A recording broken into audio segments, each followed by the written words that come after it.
बढ़ेंगे अब आगे, जहां एमपी के बाद अब छत्तीसगढ़ में भी बजरंगबली पर सियासत तेज हो गई है। दरअसल अमित शाह को चुनाव में छत्तीसगढ़ की जिम्मेदारी मिलने पर कैबिनेट मंत्री कवासी लखमा का बयान सामने आया है। उनका कहना है कि बीजेपी को बजरंगबली ने लात मारी है, भगवान भी उनके साथ नहीं है। तो वहीं उनके इस बयान पर पलटवार करते हुए बीजेपी प्रदेश अध्यक्ष अरुण साहब का भी बयान सामने आया है। उन्होंने कहा है कि कांग्रेस घबराई और डरी हुई है, इसलिए इस तरह की बात कर रही है।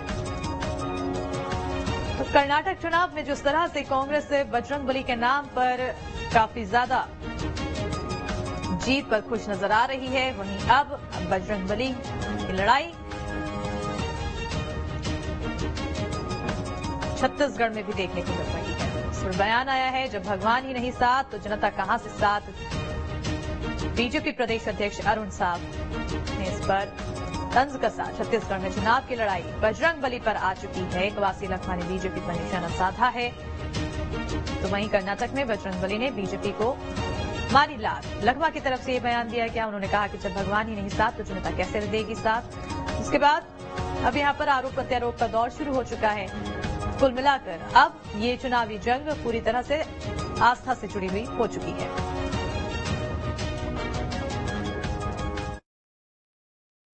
वहाँ बजरंगबली को बोले जय बजरंगबली बोलो, फूल साहब को वोट डालो।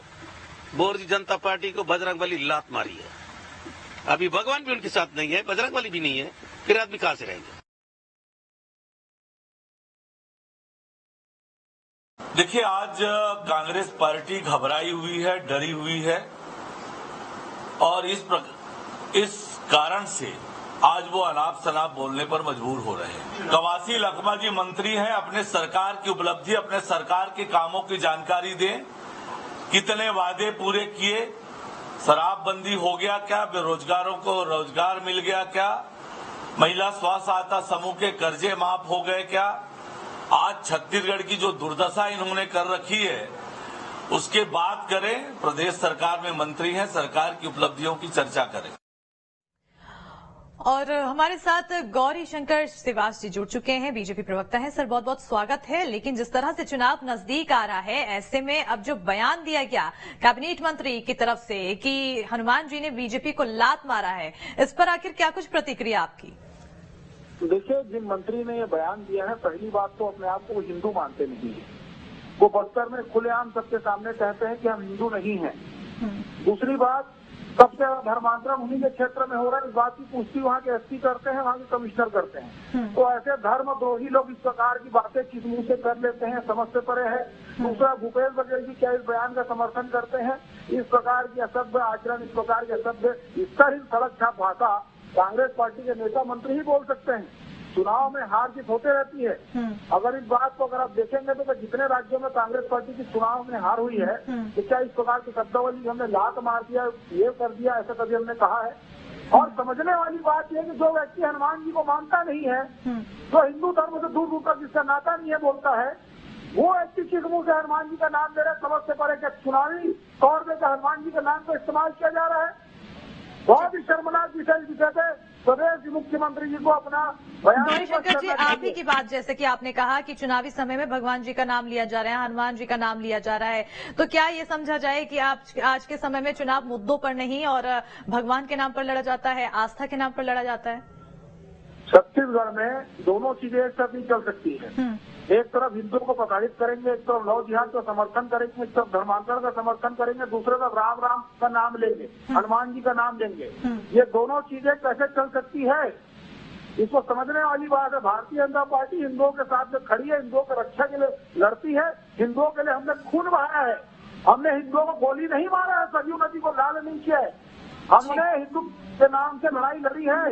किस कांग्रेसी नेता ने लड़ाई लड़ी है, ये बात को बताए। हिंदुत्व, राम, गाय, गंगा सिर्फ चुनावी हथकंडा इनके लिए। बिल्कुल ठीक है सर, चुनावी हथकंडा आपके द्वारा कहा गया। आपकी बातों का जवाब हमारे साथ विकास तिवारी जी जुड़ चुके हैं, कांग्रेस प्रवक्ता है, उनसे लेंगे। सर, चुनावी हथकंडा बताया जा रहा है। गौरीशंकर जी कह रहे हैं कि अब कांग्रेस दो पहलुओं पर चलती है, एक तरफ वो धर्म की बातें करती है, तो वहीं दूसरी तरफ छत्तीसगढ़ में सबसे ज्यादा धर्मांतरण, लव जिहाद जैसे मामले देखने को मिल रहे हैं। इस पर अगर आपकी कुछ राय पूछा जाए तो क्या जवाब? देखिए, मैं आपके राष्ट्रीय चैनल के माध्यम से समूची भारतीय जनता पार्टी को खुली चुनौती देना चाहता हूँ। वैसे भी ये इतने निर्लज्ज लोग हैं, इतने घड़ियाल है ये, इनको किसी बात का असर पड़ता नहीं है। मेरा चुनौती है कि धर्मांतरण का जो विषय है उसको जिलेवार ब्लॉक वार सामने ला के रखे। दूसरा, भाजपा नेता ये भी बताया कि इनके समय में सबसे ज्यादा चर्च कैसे बनी, एशिया का सबसे बड़ा चर्च रमन राज में बना। और बजरंगबली हो, राम भगवान हो, किसी पार्टी की बकौती तो है नहीं, ये तो कण कण में विराजमान है। बजरंगबली के नाम से चंदा मांगने वाले, बजरंगबली के नाम से वोट मांगने वाले, कर्नाटक में बजरंगबली का गदा चला तो भारतीय जनता पार्टी के धर्म के ठेकेदारों के पहुंच फाटता हो गई। इनके पास कोई विषय बचा नहीं है।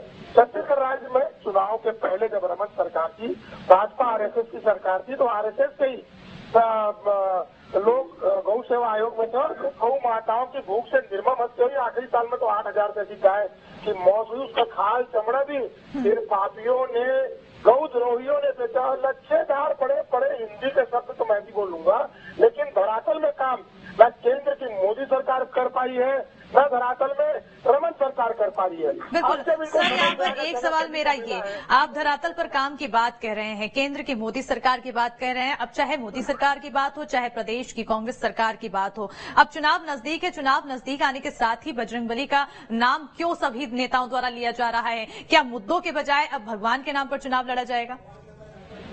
देखिए, हम तो कभी भी भगवान के नाम पे कांग्रेस पार्टी ने कभी चुनाव लड़ी है न लड़ेगी। ये भारतीय जनता पार्टी का प्रयास रहता है, लेकिन उसमें भी उनको सफलता नहीं मिल पा रही है। ये बोलते हैं कि हम हिंदू हित ऐसी सरकार है। देश की सबसे हिंदू द्रोही सरकार, हिंदू विरोधी सरकार नरेंद्र दामोदर दास मोदी की सरकार है। लगातार महंगाई बढ़ रहा है, हिंदू उससे प्रताड़ित हो रहे हैं। हिंदुओं के बच्चों को नौकरी नहीं मिल रहा है। हिंदुओं के बच्चों को बोले थे कि 2 करोड़ रोजगार देंगे, क्या हुआ उसका? इन सब चीजों का जवाब भारतीय जनता पार्टी दे नहीं पाती। आज हिंदुओं के घरों में बिल्कुल आपके सवाल के जवाब में गौरीशंकर जी से लेना चाहूंगी। गौरीशंकर जी, किस तरह से उन्होंने कहा कि हिंदू विरोधी है आपकी सरकार, अब इस पर क्या जवाब आपका? इन्होंने कहा हम हनुमान जी के नाम से चंदा लेते हैं। हम जाकिर नाइक से चंदा नहीं लेते, हम चाइना से चंदा लेकर दलाली नहीं करते हैं। इन्होंने कहा मोदी जी ने 2 करोड़ हिंदुओं को नौकरी देने की बात कही। ऐसी जाहिराना बात सिर्फ कांग्रेस पार्टी के निर्णय के प्रवक्ता ही कर सकते हैं। कभी ऐसा नहीं कहा कि हिंदुओं को देंगे। हमने कड़ा विरोध करता हूँ। भारतीय जनता पार्टी के दलाल लोग हैं, इस प्रकार की भाषा निर्लज और अनपढ़ता की बात है। मोहल्ले में 4 वोट एक एक करके सर बातें करते हैं। पहले अपनी भाषा मर्यादा सीखे, नहीं तो मोदी जी की भाषा में उनको जवाब दिया जाएगा। विकास जी, किस तरह से कैबिनेट मंत्री की तरफ से साफ तौर पर बोला गया कि बजरंगबली ने लात मारी है बीजेपी वालों को, तो यहाँ पर क्या अपनी भाषा पे नियंत्रित नहीं करना था? बहुत बड़े तोप के नाम लेते नहीं है इनको पहले सिखाया गया है। 4 गली में नेता जानते ही बात कर रही है। ये बताएं, पहले भाषा की मर्यादा सीखो। मोदी वाली भाषा यहाँ नहीं चलेगी, वहाँ नहीं चलेगा। बिल्कुल, पहले एक एक करके कभी आप डिबेट में बुलाते हैं तो ऐसे लोगों को ना बुलाया करें। ठीक है सर, आप दोनों ही एक साथ बोल रहे हैं, ऐसे में हमारी जनता को समझना बहुत मुश्किल हो पा रहा है कि कौन सही है कौन गलत है। बहरहाल बहुत बहुत शुक्रिया आप दोनों का हमारे साथ जुड़ने के लिए। और यहाँ पर देखिए, अब यहाँ बजरंगबली का नाम काफी ज्यादा सियासत पर उस पर हो रही है, नाम सामने आ रहा है। कर्नाटक हो